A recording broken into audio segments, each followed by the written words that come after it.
Labor's decision to throw its support behind building a new stadium in Hobart has sparked claims of betrayal and unethical behaviour. Opponents say it's the latest in a long line of backflips, while others argue the party should have come clean before Saturday's upper house elections, the last of which was decided this afternoon.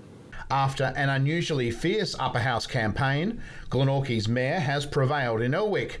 Beck Thomas staying ahead of Labor's Tessa McLaughlin after preferences were distributed. And while the result means Labor lost all three contests, some argue the party should have revealed its new stadium stance before voters went to the polls.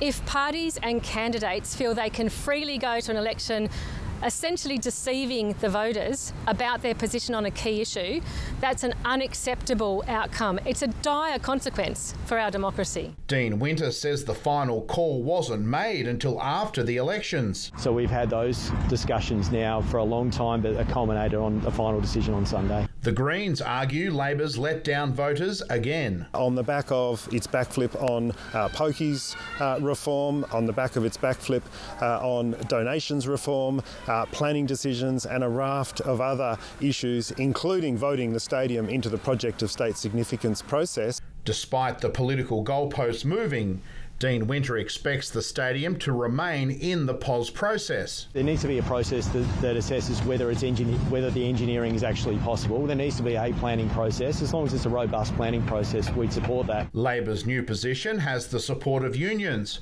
who want to see a pipeline of jobs for Tasmanians. But there's scepticism over the current plan.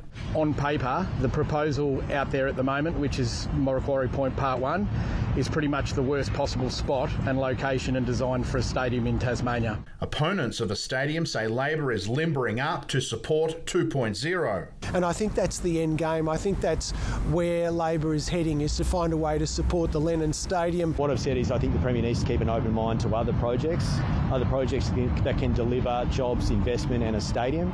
At this stage, Jeremy Rockcliffe simply welcoming the newfound support. Thank you, Mr Winter.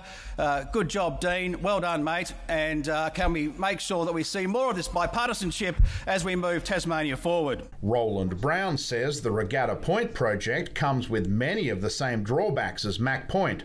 The funding is not there for it. There is no money, and we'll see money drained out of education and health and housing. Alex Johnston, Win News. Regional